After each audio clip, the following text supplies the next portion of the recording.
سلام به همه دوستداران موفقیت، خیلی خیلی خوش اومدین. مهمون عزیز مصاحبهمون آقای دکتر دوغای مقدم هستن. آقای دکتر پزشکیشون رو در دانشگاه شهید بهشتی درس خوندن و از اونجا فارغ التحصیل شدن. آقای دکتر الان در آلمان تشریف دارن. آقای دکتر خیلی خیلی خوش اومدین. خودتون رو یکم توضیح بدین در مورد آلمان و برای بینندگان و شنوندگان عزیز و من بعدا سوالام رو خدمتتون عرض میکنم. بزرگواری، منم سلام عرض میکنم خدمت شما و بینندگان حالا این ویدیو. من آرش دوغای مقدم هستم.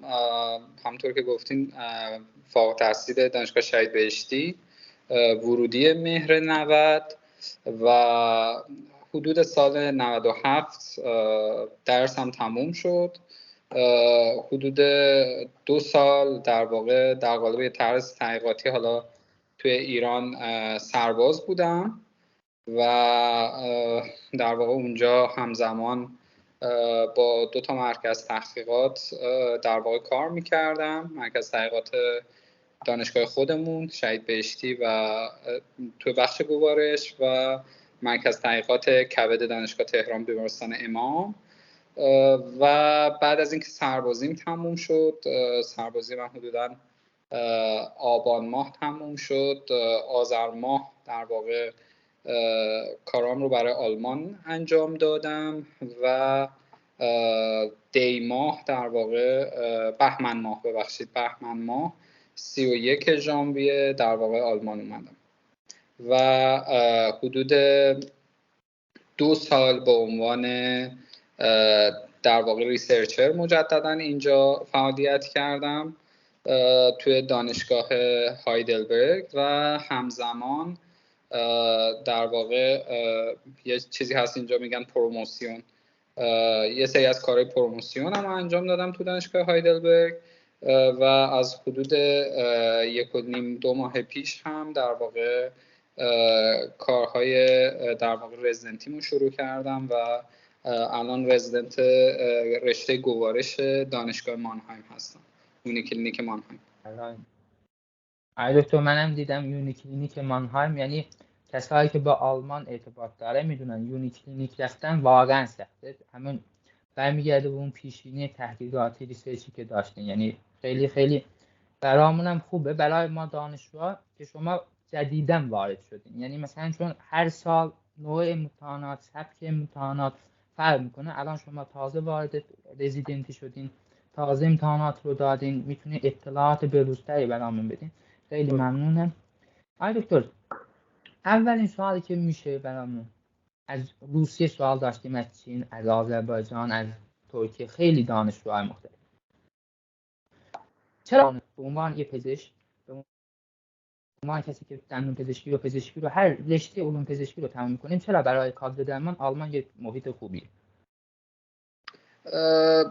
واقعیتش خب یه چیزی که در آلمان در کل وجود داره اینه که آلمان برخلاف امریکا، استرالیا یا کشورهای دیگه چند سیستم موازی داره. یعنی این که در واقع مثلا در بخش بیمارستانی که خب حالا من اطلاعات بیشتری راجبش دارم، ما بیمارستان‌های اونیکلینیک رو داریم برای افرادی که در واقع بیمارستان‌های به نوعی وابسته به دانشگاه،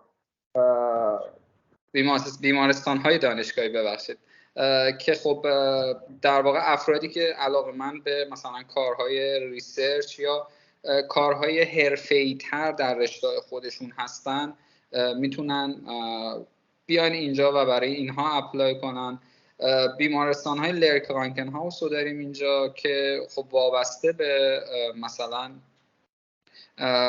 دانشگاه‌ها هستند و یک سری کارهای حالا سبکتر رو بدون تحقیقات معمولاً انجام میدن و در واقع مطب‌ها رو ما اینجا داریم، کلینیک‌های خصوصی رو داریم، کلینیک‌های وابسته به کلیسا رو داریم و افراد بر اساس اون سبک زندگی و سبک کاری که بهش علاقه دارن اینجا خیلی راحت میتونن انتخاب کنن که مثلا من به عنوان پزشک ترجیح هم اینه که یک در واقع یک جایی کار کنم که بتونم مثلا تعطیلات بیشتری داشته باشم، بتونم ساعت کار بیشتری داشته باشم.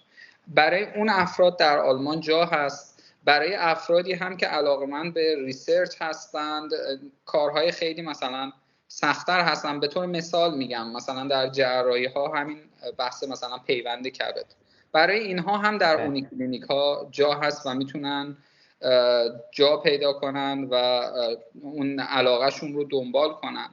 علاوه بر این که خب دومین چیزی که در واقع پزشکان رو یا حالا پرستارا هم همینطور خیلی در واقع آلمان رو جذاب میکنه براشون، نیاز آلمان به پزشک هست، به خصوص در شهرهای کوچیک، چون در آلمان یک نظام سوسیال حاکمه که امکانات و رفاه باید در تمام شهرها یکی باشه. یعنی مثلا ما در ایران توی تهران، توی مثلا منطقه 6 تهران اضافه تخت بیمارستانی داریم، ولی در خیلی از شهرهای ایران به خصوص مثلا شهرهای مرزی ما حتی پزشک یا خانه بهداشت مثلا هنوز نداریم.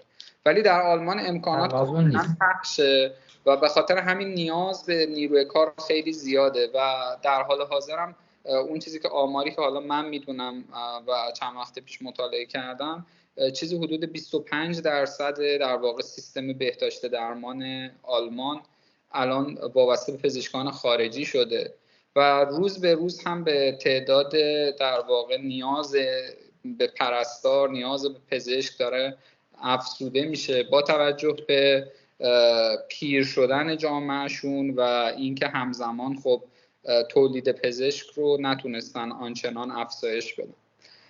این دومین در واقع علته، یعنی نیاز خیلی زیادی هست و کار اینجا خیلی راحت گیر میاد برای پزشکان. یعنی شما به راحتی شما این که میتونید شغل رو انتخاب کنید، مثل ایران نیست که اگر از جای شما مثلا اخراجتون کنن یا از جایی در واقع بخواید خارج بشین بعد کلی دنبال کار بگردین. شما به راحتی توی یه بازه کوتاه میتونید کار دومتون رو پیدا کنید و کارتون رو عوض کنید.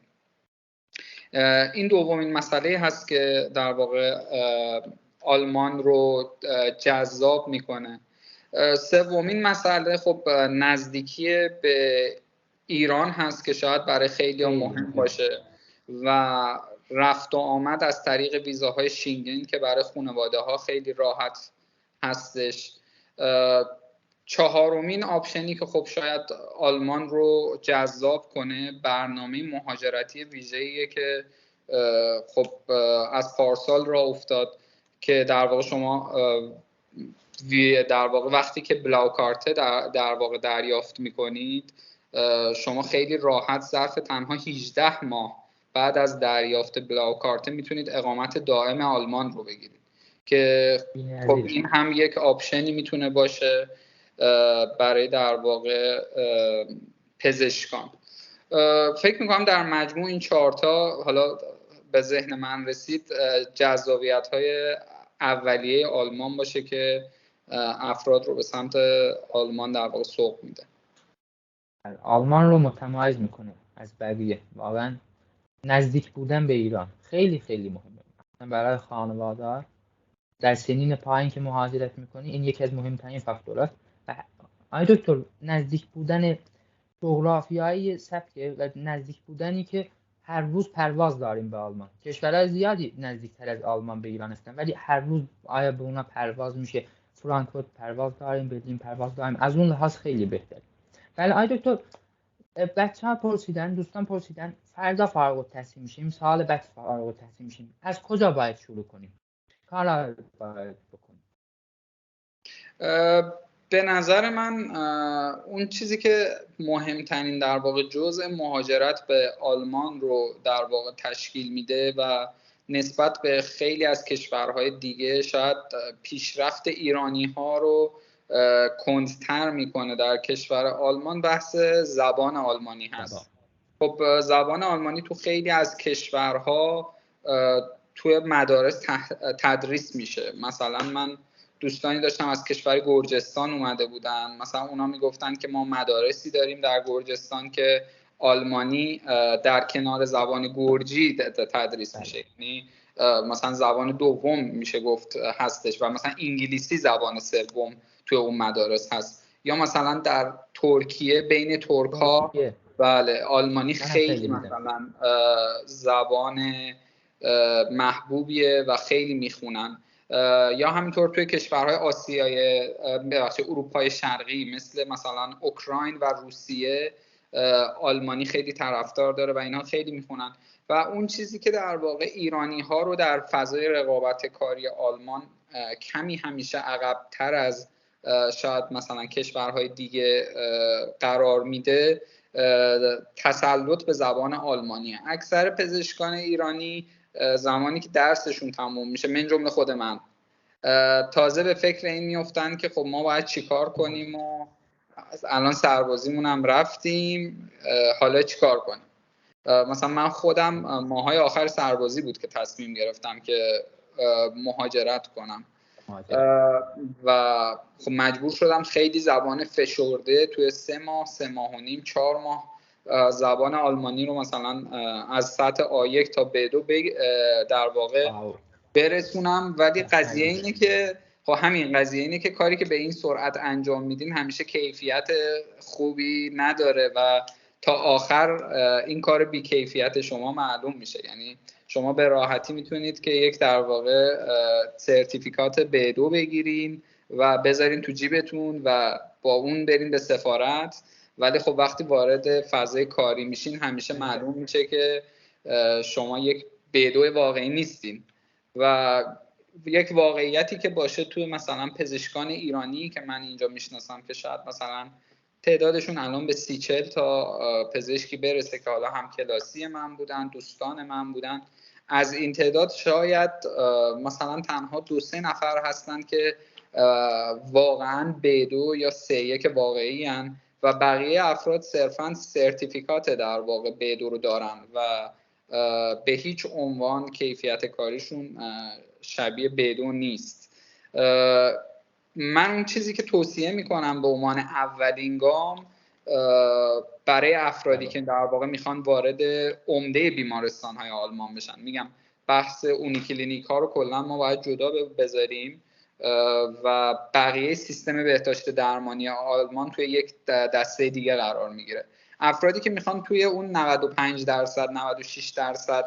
96% در واقع کارهای بیمارستانی در آلمان وارد بشن و در واقع برای اونها بوربن کنن، زبان آلمانی خیلی مهمه و به نظر من هر چقدر زودتر از استاجری اینترنی شروع کنن به رفتن مثلا کلاس ها خیلی خیلی خیلی خیلی کمک کننده است.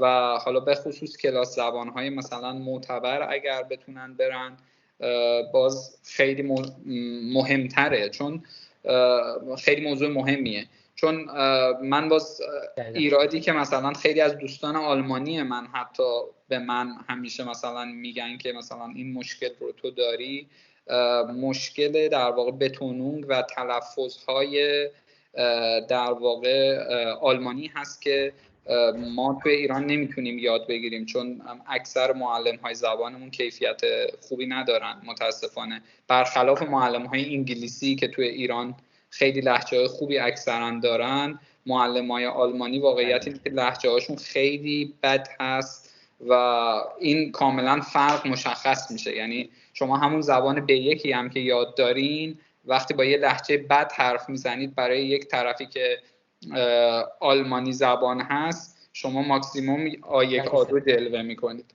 برای همین من میگم که افراد تمام تمرکزشون رو در مرحله اول روی زبان بذارن، اینی که یک B2 واقعی باشن. B2 واقعی یعنی که متنی که مینویسن مشابه کتاب B2 باشه، نه اینکه حالا تو آزمون گوته یا OST یا چیزهای دیگه شرکت کنن و نمره 70 80 90 بگیرن و بگن ما اینو داریم. B2 واقعی کسیه که متنی رو بنویسه که شبیه کتاب B2 باشه، بتونه جوری حرف بزنه که شبیه در واقع کتاب B2 باشه و میتونم به شما این اطمینان رو بدم که شاید 99% پزشکان ایرانی که به آلمان مهاجرت میکنن حتی بعد از 4-5 سال توی آلمان موندن این کیفیت رو ندارن. برای همین به نظرم آدم ها باید خیلی روی زبان در واقع اینوست کنن تا بتونن نتیجهش رو توی آلمان ببینن. خیلی ممنون. خواهش میکنم. زمان یه فاکتوریه که بچه ها رو هم میترسن از شروع زبان آلمان، چون همشون یه توهمی دارن، میگه ما یه انگلیسی بلدیم، مثلا بریم آمریکا بریم انگلیس، یعنی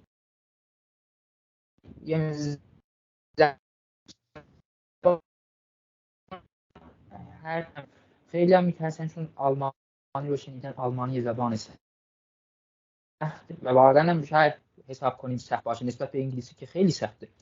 آرتیکل ها اینا شروعش رو برای اونا با ترس همراه میکنه، به خاطر همین خیلی توهم دارن که اصلا شروع نمیتونن بکنن. دکتر سوال سوم، آیا میشه اصلا آلمانی نخوند و آلمان اومد به عنوان پزشک؟ سوال خوبیه. بله شدنش که قطعا میشه، یعنی میشه این کار رو انجام داد. من گفتم خوبی آلمان اینه که در واقع شما در آلمان با هر هدفی، با هر یعنی شما حساب کنید آلمان یک بازار کار خیلی بزرگه که در همه سطوح انسانها رو نیاز داره.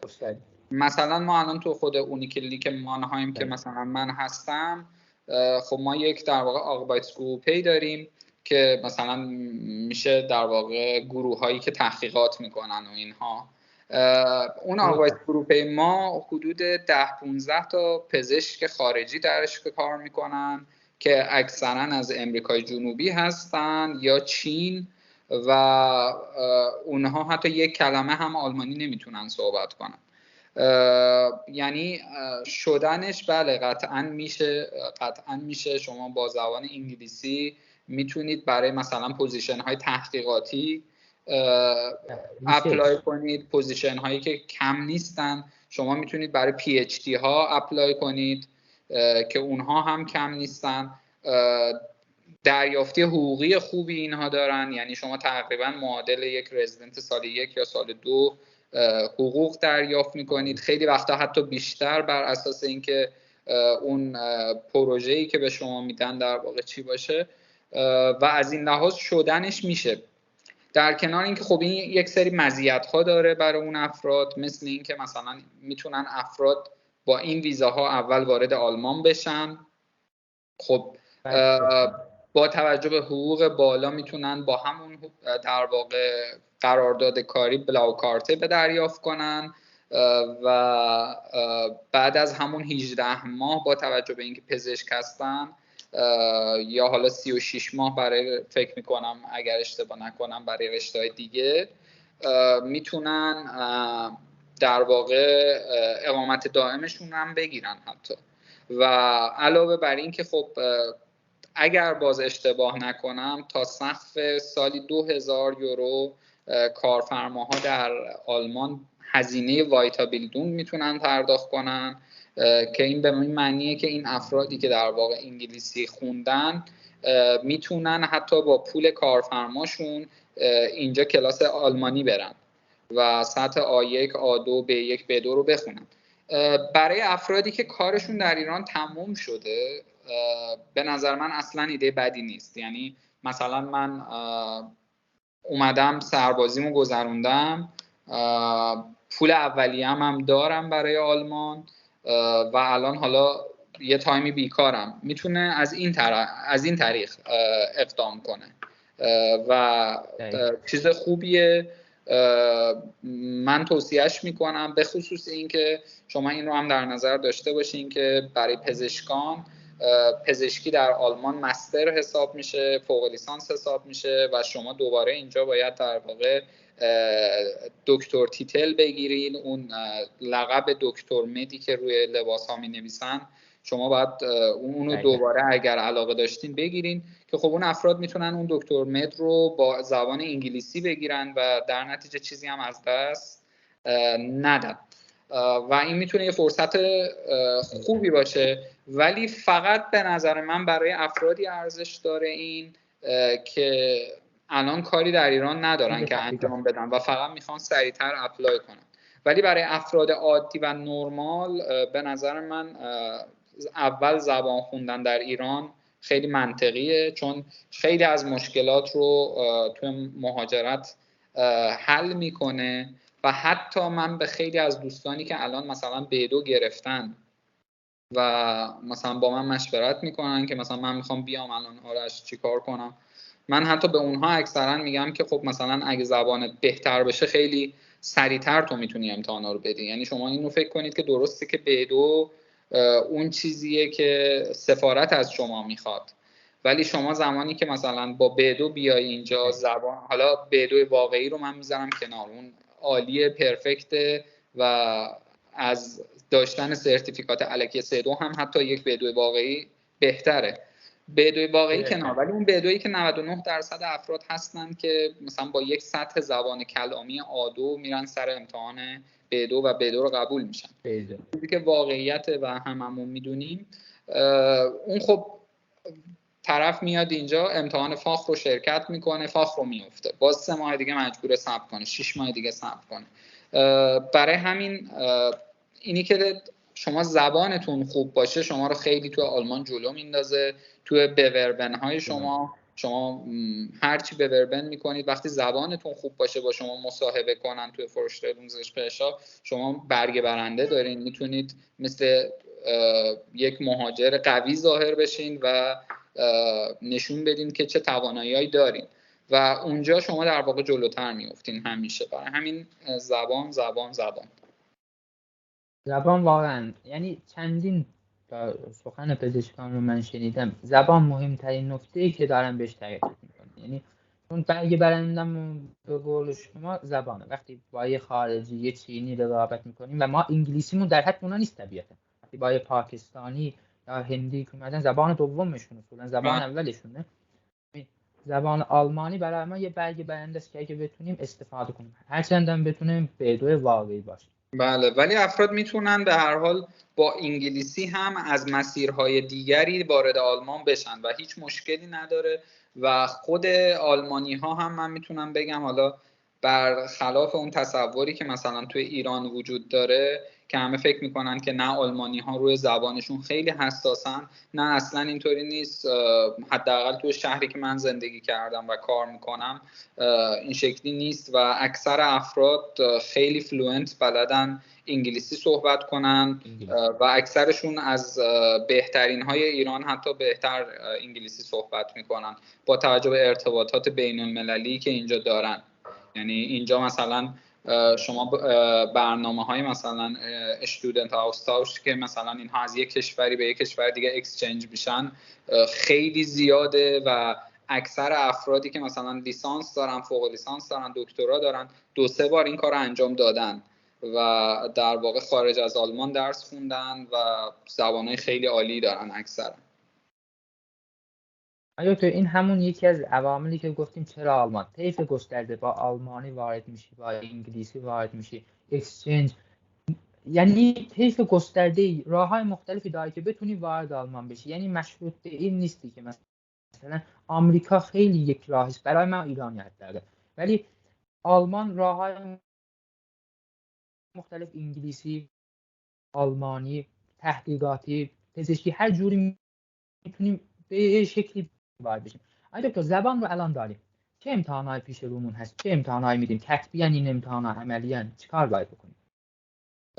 متاسفانه نه، کتبی نیستن و این خیلی چیز بدیه. خیلی شرایط رو برای ایرانی ها نسبت به بقیه کشورها سخت میکنه با توجه به اینکه ما امتحانات شفاهی در ایران تقریبا نداریم. یعنی حداقل در دانشگاهی که من درس خوندم شهید بهشتی ما همه امتحانامون یا تستی بود یا خیلی میخواستن سخت بگیرن تشریحی بود و حالا به غیر از امتحان آسکی که دادیم امتحان دیگه‌ای ما به صورت در واقع شفاهی نداشتیم. اینجا ولی شفاهی امتحان و شما 2 تا امتحان دارین. امتحان اول فاخشپراخه پروفونگ هست و امتحان دوم در واقع امتحان کنتنیسپروفung یا اپروباسیون هستش. امتحان زبان و امتحان دانش عملی. یعنی آیا دکتر در مورد امتحان کنتنیس هم یکمی توضیح میدین و چه تفاوت چه جوری برگزار میشه؟ امتحان فاخ ببخشید من صداتون یه لحظه نداشتم. بله FSP امتحان FSP میگم نگاه کنید ما توی آلمان در واقع کشور ایالت محور هست، یعنی هر بوندسلاندی برای خودش میتونه تصمیم بگیره و جدا از دولت مرکزی کاری رو انجام بده. میتونه که نه اصلا میکنه این کار رو و در نتیجه قوانین بین هر کدوم از این بوندسلاندا با هم فرق داره، پیش نیازها فرق داره، مدارکی که شما باید ارسال کنید فرق داره، نحوه برگزاری آزمون فرق داره و در واقع خدمت شما عرض کنم حتی خیلی جا فاخهایی که در آزمون ها میاد فرق داره و اینا در واقع پروسه با هم کلا متفاوته. اما اینها میشه گفت تقریبا 80% با هم شباهت دارن. خب و ما امروز میتونیم راجع به اون 80% با هم صحبت کنیم. راجع به این 20%ی که حالا هر جایی با هم متفاوتن اونو دیگه بر اساس اینکه کدوم ایالت رو یک فردی در واقع انتخاب میکنه بعد میشه. بله جدا تحقیق کنه و اینم بهتون بگم که اون 20% خیلی در پروگنوز نهایی شما در آلمان مهمه. خب یعنی اون 20% از این 80% که من الان میخوام برای شما تعریف کنم بعضا مهمتره، چون سختی آزمون واقعیت اینه که در ایالت‌های مختلف خیلی متفاوته و شما در واقع وقتی میخواید مهاجرت کنید حتما باید از این اطلاع داشته باشید. من امتحان فاخسپراخه‌پروفung رو در بخش بادن ایالت بادن وورتنبرگ دادم. ایالت بادن وورتنبرگ به دو بخش بادن و وورتنبرگ تقسیم میشه. امتحانات بخش وورتنبرگ در شهر اشتوتگارت و امتحانات شهر بادن قسمت بادن در کارلسروه برگزار میشه. من در کارلسروه امتحان فاخسپراخه‌پروفung رو دادم.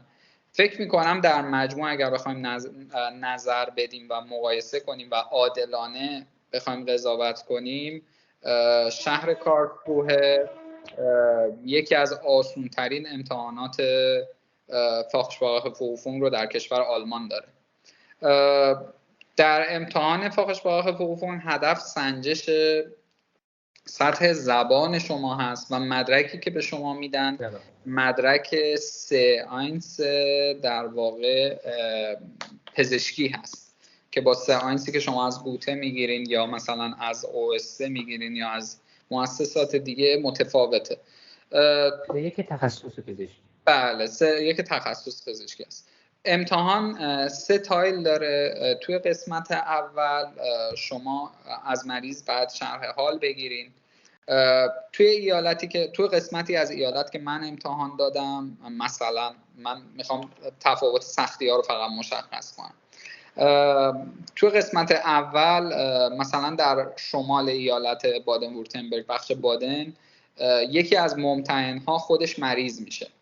خب این یه خوبی که داره اینه که چون خودش پزشکه خیلی راحت شما رو دائما راهنمایی میکنه و به هدف میرسونه. مسیر میده دقیقاً، چون خودش بیماری رو میشناسه.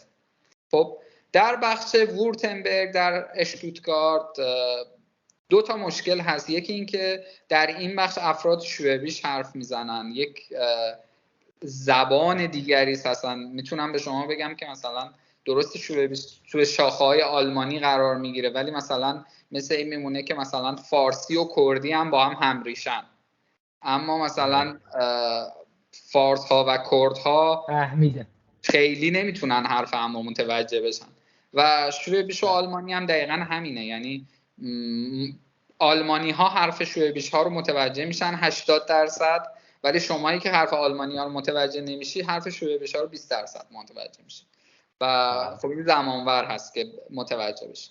خب توی بخش اشتوتگارت خیلی وقتا بیماری که یک بیمار برای شما میارن، یا یک بیماری که بیمار نماز پول گرفته برای اینکه این در واقع سیمولاتور باشه اونجا و انجام بده کارها رو.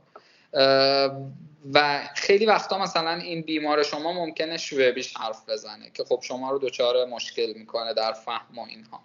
ولی در بخش بادن خود پزشکا هستن کاملا هوختویچ حرف میزنند، با صحبت آکادمیک با شما حرف میزنن. شما در ایران هم وقتی مثلا از یک روستای مریض میاد لهجه اون روستا رو داره، ولی معمولا وقتی مثلا 2 تا فرد تحصیل کرده با هم صحبت کنن، 2 تا فردی که به هر حال آکادمیک تحصیل کردن، یک زبان مشترک راحت تری پیدا میکنن. امتحان در اونجا آسون تره. شما تایل یک طرف مریض میشه، شما ازش شرح حال میگیرین، یک سری سوال هایی که حالا حفظ کردین از قبل رو میپرسین. جزوه های خیلی زیادی هست، معمولا اعراب توی این بخش خیلی قویان، جزوه های خیلی خوبی دارن و خیلی به هم کمک میکنن. شما میتونید اینجا خیلی راحت اون جزوه ها رو بگیرین و خودتون بخونید و شرح حال رو راحت بگیرین، یعنی مشکلی نیست. من خودم به شخص کلاسی برای این در واقع برنامه فاخشباخ پروفون نرفتم، هرچند که خب کلاسایی هم هستن اینجا که اکثریت ایرانیان شرکت میکنن و خیلی کمک کننده است. و بعد از اون که شما شرح حال رو میگیرین، در تایل دوم در واقع من یه چیزی هم تو تایل اول یادم رفت، علاوه بر شرح حال یک بخش ریاکسیون هم اونجا دارین و بخش آفکلرونگ معمولا، که بخش ریاکسیون اینطوریه که مثلا بیمار یک جا پنیک میکنه، شما باید آرومش کنید، یا مثلا یک خواسته غیر منطقی داره، یک حرف غیر منطقی میزنه، مثلا واکنش پزشک رو میخوام ببینم. دقیقاً مثلا یک جا بیمارتون وارد اتاق که میشه، مثلا به شما میگه این چه وضعشه، من 3 ساعت پشت درم اینجا جا پارک پیدا نمیشه، این چه مطب زدن بود. خب اونا میخوان تست کنن که شما چه واکنشی نسبت به مریض دارین و میتونید مریض رو هندل کنید، عصبانیتش رو آرومش کنید. آره آرومش کنید. یا مثلا یک جا مثلا تو شرح حالش میگه که دکتر من فکر کنم سرطان گرفتم و مثلا شروع میکنه به مثلا ادای گریه در آوردن. میخوام بدونن که مثلا شما میتونید مریض رو آرومش کنید به قول معروف یا نه. و علاوه بر ریاکسیون یه بخش در واقع آفکلرون داره که شما باید، چون توی آلمان آفکلرون به رابطه پزشکه و شما باید از یک بیمار رضایت بگیرین برای هر کاری، حالا از یک بلوت آبنامه ساده، گرفتن خون ساده گرفته تا انجام مثلا MFT یا CT یا مثلا OGD، خب اندوسکوپی. شما هر کدوم از اینا رو بخواین انجام بدین بعد آفکلرون کنین و بعد مثلا برای مریض به زبان مریض توضیح بدین، چون اینجا مریض ها زبان ساده، دقیقاً زبان ساده، چون مثلا برخلاف حالا اون چیزی که تو ایران داریم ما که مثلا همه مردم واژه‌های لاتین رو خیلی روزمره استفاده میکنن، اینجا مردم اصلا واژه‌های لاتین رو متوجه نمیشن. یعنی الان مثلا من در روز شاید تو کلینیک 20 تا مریض ببینم، از این 20 تا مریض 19 تاشون اندوسکوپی رو نمیدونن چیه. خب و شما مثلا بعد واژه آلمانی اون رو براشون به کار ببرین تا بفهمن. یعنی شما تا مثلا میگین ماگنشپیگلونگ، اونا قشنگ رو هوا میزنن میگن آها ماگنشپیگلونگ، اوکی دکتر انجام بدیم. ولی مثلا اندوسکوپی که بگین با تعجب نگاه میکنن. یا دیابت، اینجا کسی متوجه نمیشه که چیه، مثلا اینجا بهش مرض قند میگن، مثلا همون سوپرکرانکایت. شما اینا رو در واقع اون آفکلرون رو باید به زبان بیمار انجام بدین و این توی تایل 1. توی تایل 2 از شما خواسته میشه که اون چیزهایی که بوده رو و توی در واقع تایل 1 از مریض پرسیدین داکومنته کنید. خب و شما باید اونا رو داکومنته کنید، یک شرح حال مینویسین، آخرش حالا چیزهایی که در واقع انفلونگای خودتون، چیزایی که انفلن میکنین رو مینویسین که آقا مثلا من پیشنهادم اینه برای مریض این و این و این و این و این کار انجام بشه و در واقع تشخیص افتراقیاتون رو مطرح میکنین که مثلا من این تشخیص افتراقی ها رو دارم. خیلی این بخش در امتحان فاخشباخ پروفون براشون مهم نیست، واقعیت هم رو اگر شما بخواین. حداقل میگم در بخش بادن ایالت بادن وورتنبرگ و اینها بیشتر در زبان تمرکز دارن و برخورد شما با بیمار و اینکه شما داکومنته رو زباناً درست انجام داده باشین. ولی حالا مثلا اگر شما در تشخیص افتراقی ها مثلا چه میدونم برای درد راست شکم مثلا فقط نوشته باشین آپاندیسیت و مثلا موربوس کورون رو مطرح نکرده باشین، کسی نمیاد به شما بگه که چرا این رو مطرح نکردین و براشون خیلی مهم نیست. چون امتحان زبان تخصصیه. دقیقاً خیلی بحث مهمه، چون به هر حال شما مثلا به عنوان پزشک درد راست پایین شکم رو مثلا نوشته باشین، مثلا چه میدونم زخم معده، خب میخندن بهتون و میگن اصلا پزشکیش زیر سواله، ولی تو همون هیته سطحی برخورد کردن مشکلی نداره و نیاز نیست خیلی عمیق برخورد کنید. و توی تایل سوم بحثی میشه که شما برای اون پزشکایی که اونجا هستن، در واقع میگن آرتس کشورش، شما برای اون پزشکایی که اونجا هستن مریض رو یک بار ارائه میدین، مثل مورنینگای خودمون، مثل بشفقشونگای اینجا، مثلا میگین نه بیمار آقای 36 ساله فلان فلان فلان، تشخیص من این بوده بیماری. بله تشخیص من این بوده برای بیمار و برای این بیمار میخوام این کارو بکنم. اینجاست که معمولاً از شما 4-5 تا سوال میپرسن. این سوالا برای چیه؟ باز هدف این سوالها بیشتر اینه که ببینن که اصلا شما حرفو متوجه میشین یا نه. خب در این بخش برخلاف بخش‌های اول شما باید از واژگان لاتین استفاده کنید. انگلیسی نه، واژگان لاتین. خب یعنی بله پزشکی و واژگان لاتین رو دیگه کاملا بعد تو برای این بخش حفظ کنید و اونجا مطرح کنید و ارائه بدین، در واقع بگین که آقا این اینجوری بوده، اینجوری بوده، اونجوری بوده. یعنی اینجا دیگه نمیتونید مثلا ماگنش پیلون دوباره بگین، از شما غلط میگیرن. اینجا دیگه شما باید دقیقاً. و بعد از اینکه حالا تمام اینها تموم شد، معمولا یک تعدادی لغت از شما پرسیده میشه، 10 تا 20 تا بسته به اون تایمی که حالا مونده باشه، و سوالهای مربوط به درمان مریض رو از شما میپرسن که مثلا چه اطلاعاتی داری. اون هم بیشتر یک حالت گپ و گفت داره، یعنی اون هم باز بیشتر یک حالت زبانیه، خیلی دنبال این که مثلا ببینن که شما اپروچتون درسته نیستن. ولی خب 100% اپروچتون اگر خیلی هم غلط باشه به مدرک شما شک میکنن دیگه. یعنی شما ولی چیزای کلی رو میخوام، مثلا آقا درد شکم، خب من سونوگرافی میکنم، درد شکم من عکس میگیرم، درد شکم من این کارو میکنم، معاینه میکنم، خون میگیرم. این چیزای کلی رو از شما معمولا میپرسن و وارد خیلی جزئیات که حالا خون میگیری، تو خون چی رو بررسی میکنی، با چه هدفی، وارد اینا نمیشن معمولا. ولی حالا اون چیزی که من گفتم بسته به سختی دقیقا همین موضوعه. شما میتونید تایلای اضافه تر داشته باشین، مثلا اون چیزی که من شنیدم، مطمئن نیستم، شنیدم ولی توی ایالت قایلند فالز مثلا من شنیدم که یک بخش گفتگوی تلفنی هم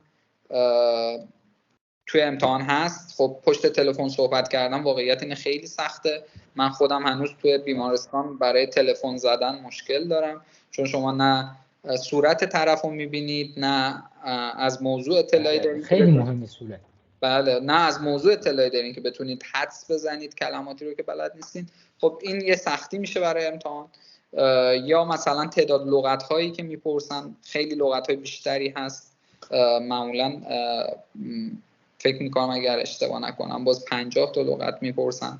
یا در کارلسروه مثلا سوالات اکثرا تکراریه، یا در شهر دوسلدورف همینطور. بیماری ها مشخصه، میگن از این 40 تا بیماری امتحان میاد، از این 30 تا بیماری تا حالا امتحان سوال اومده.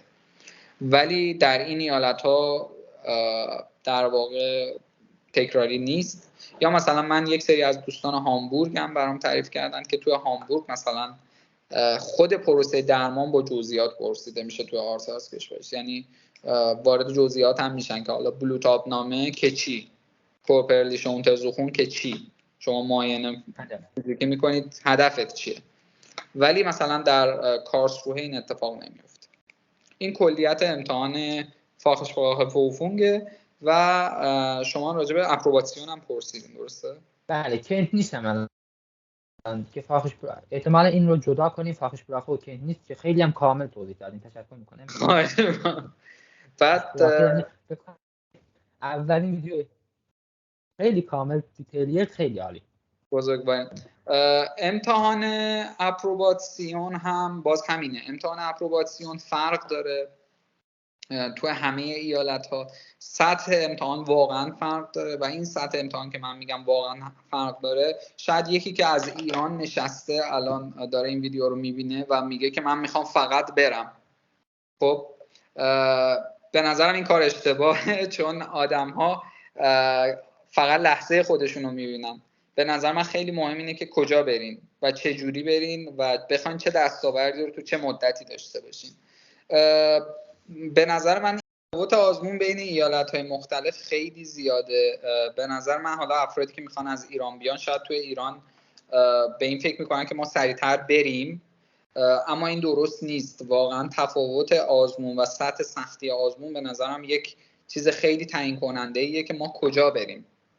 خب چون شما مثلا در یک ایالتی ممکنه اگر آزمونی رو بیفتین 12 ماه دوباره منتظر بمونید تا آزمون بعدی. خب و توی یه ایالتی 2 ماه 3 ماه. تو خیلی از ایالت‌ها نرخ قبولی 90% 95% و تو خیلی از ایالت‌ها خیلی کمتره. این خیلی تعیین کننده است برای من، به نظر من، برای کسی که میخواد مهاجرت کنه و بعد به این قضیه فکر کنه حتما که من اپروباسیون رو کجا بدم که تو کوتاه‌ترین مدت بتونم امتحان بدم و علاوه بر این کوتاه‌ترین مدت بتونم قبول شم. آمبوس 2 تا در واقع پلن مطالعاتی داره. شما یه پلن M2 داره، یه پلن M3. شما توی M5 یا همون M2 اینو استاجرها میخونن معمولاً و شامل تمام مباحث کلی پزشکی میشه. تو خیلی از ایالت‌ها امتحان بر اساس برنامه M2 هست، یعنی شما ریزترین مسائل پزشکی رو باید برین و بلد باشین در حالا اون حوزه‌های فاخه‌ای که امتحان میگیرن. تو خیلی از ایالت‌ها برنامه M3 کافیه. خب و برنامه M3 برنامه‌ایه که در واقع پیوت‌ها میخونن، اونهایی که در سال اینترنیشون هستن میخونن و برنامه خیلی سبکتریه. یعنی برنامه M2 حدود 100 موضوع داره و برنامه M3 حدود 30 موضوع داره، یعنی 70% حجم کمتری داره. و خب شما وقتی ایالت‌هایی برین که امتحانشون منطبق‌تر بر برنامه M3 هست، شما خیلی راحت‌تر میتونید این رو بخونید و در واقع دوره کنید. علاوه بر این که خیلی از ایالت‌ها رو ما داریم که سوالاشون پروتکل محوره حتی، یعنی مثلا یک کمیسیون ثابتی دارن، مثلا ایالت نیدرزاکسن این شکلیه اونجوری که من شنیدم که یک کمیسیون ثابتی هست، 2 تا کمیسیون ثابتی هست که 20 ساله دارن امتحان میگیرن و خب بالاخره سوال‌های این اساتید تعداد محدودی داره دیگه که تا حالا همش مطرح شده. شما میتونید فقط بله شما میتونید جزوه‌های آمادگی که مثلا حالا عرب‌ها و ترک‌ها معمولاً می‌نویسن این جزوه‌ها رو، اینا رو مثلا بگیرین مطالعه کنید و خیلی راحت توی امتحان مثلا با همون جزوات شرکت کنید. حالا با همون جزوات هم نگیم بگیم مثلا M3 رو بخونید، ولی خب پروتکل‌ها نقش مهمتری بازی میکنن نسبت به برنامه M2 و M3. برای همین به نظرم قبل از اینکه ایالتشون رو انتخاب کنن حتما راجع به سختی امتحان اپروباسیون از افرادی که تو اون ایالت امتحان دادن تحقیق کنن و افراد هم حتما جدید باشن، چون تو برنامه کرونا تو فاصله سالهای 2020 تا 2022 تقریبا سیاست درای باز برای بخش درمان مطرح بود و امتحانات خیلی ساده تر برگزار می شد و امتحانات از سال 2022-2023 سخت‌تر شده. در نتیجه به نظرم اگر میخوان مشاوره بگیرن برای سختی آزمون، از افرادی بگیرن که سال 2022-2023 در واقع آزمون دادن، به خصوص افرادی خب حالا سال 2023 آزمون دادن. هر چقدر روز باشه اونقدر بهتره دیگه، طبیعیه. بله. ولی خب مشاوره قبل از 2022 در حوزه سختی آزمون به نظر من اصلا کارآمد نیست، چون سیاست آلمان برای پزشک خیلی تغییر کرده. من یه مقاله میخوندم توی یکی از مجلات چند سال پیش، اگر اشتباه نکنم سال 2016 بود، آلمان فقط 3000 پزشک خارجی داشته و امروز حدود 36000 پزشک خارجی داره. خب یعنی تعداد پزشکا خیلی بیشتر شدن و از اونور سختی آزمون رو دارن هی بیشتر میکنن، چون نیاز به پزشک روز به روز داره کمتر میشه. برای همین به نظرم حتما از افراد 2022-2023 مشاوره گرفته بشه. در مورد ایالت بادن وورتنبرگ که حالا من خودم آزمون دادم، میتونم روند این ایالت رو توضیح بدم براتون. باز روند 80% مشترکه، 20% تفاوت داره، 20% که سرنوشت سازه علاوه بر سختی آزمون. توی این ایالت اگر اشتباه نکنم فکر میکنم 6 تا یا 7 تا شهر هستند که امتحان رو برگزار میکنن. این ایالت بیشترین تعداد اونیکلینیک رو داره در آلمان و میشه گفت که تقریبا 1/3 علم پزشکی آلمان رو در خودش جای داده. اکثر دانشگاه قدیمی آلمان توی این ایالتن، مثل مانهایم، هایدلبرگ، حالا جفتشون زیر مجموعه هایدلبرگ قدیمی ترین اروپا است. بله. شما اولم رو در نظر بگیرین، توبینگن هست، در اشتوتگارت امتحان برگزار میشه که البته اونیکلینیک برگزار نمیکنه، و شهر بادن بادن سالی 1 بار یا 2 بار این امتحان رو برگزار میکنه و یه حوزه امتحانی دیگه هم هست که الان فرایبورگ، بله شهر فرایبورگ هم هست. 7 حوزه امتحانی دارن که این رو برگزار میکنن. از این 7 حوزه 5 تاشون اونیکلینیک هستن که خب امتحانای جونداری برگزار میکنن معمولا، و 2 تا هم لرکرانکن هاوس هستن که اونها هم باز وابسته به اونیکلینیک ها هستن و امتحانای خوبی برگزار میکنن. امتحان اینجا معمولا این شکلیه که باز یکی از تفاوت‌هایی که خیلی مهمه که بعد بچه‌ها برای انتخاب ایالت بدونن اینه که بدونن که در کدوم ایالت امتحان زودتر بهشون اعلام میشه. در ایالت بادن متاسفانه فقط 20 روز قبل از امتحان به شما اعلام میشه که شما در کجا دارین. حتی در مواردی من بچه‌ای میشناسم که 7 روز قبل از امتحان بهشون سخته، چون باید هندل کنن کدوم. بله دقیقاً، برای اینکه باید بدونن تو کدوم یکی از این شهرهاست امتحانشون. شما ممکنه امتحانتون اشتوتگارت باشه، امتحانتون توبینگن باشه و شما نمونه سوالهای اونها رو وقت نمی‌کنید بخونید خیلی وقتا. خب این اولین مشکل ایالت بادنه. دومین مشکلی که نسبت به ایالت‌های دیگه داره اینه که افرادی که امتحان گیرندن اعلام نمیشن. شما مثلا در هامبورگ میدونید که از 2 ماه قبل 3 ماه قبل، اونجوری که من شنیدم از دوستانی که امتحان دادن، شما اطلاع دارین که در فلان روز در فلان ساعت امتحان شما در بیمارستان فلان شروع میشه و 3 تا استاد میان که اسمشون اونجا هست. خب شما میتونید برید مثلا نمونه سوالای پروفسور مولر رو مثلا بخونید با نمونه سوالای پروفسور اشنایدر. خب و علاوه بر این شما مثلا نگاه میکنید، سرچ میکنید، میبینید که پروفسور اشنایدر مثلا جراح اورولوژیه. خب وقتی طرف اورولوگه، احتمال اینکه بیاد از سوالای جراحی قلب سوال بپرسه خیلی کمه، چون خودش هم اطلاعی نداره. خب اگرم بخواد از قلب بپرسه همون سوال تکراری رو میپرسه که خودش رفته قبلا خونده. خب برای همین این امتحان رو خیلی آسان‌تر میکنه برای شما. ولی در ایالت بادن وورتنبرگ شما 7 تا مرکز امتحان دارید که قبل از امتحان بین 5 روز تا 20 روز قبلش فقط به شما اعلام میکنن که مثلا امتحان شما 2 هفته دیگه در ساعت 8 صبح در ایالت مثلا در شهر فرایبورگ.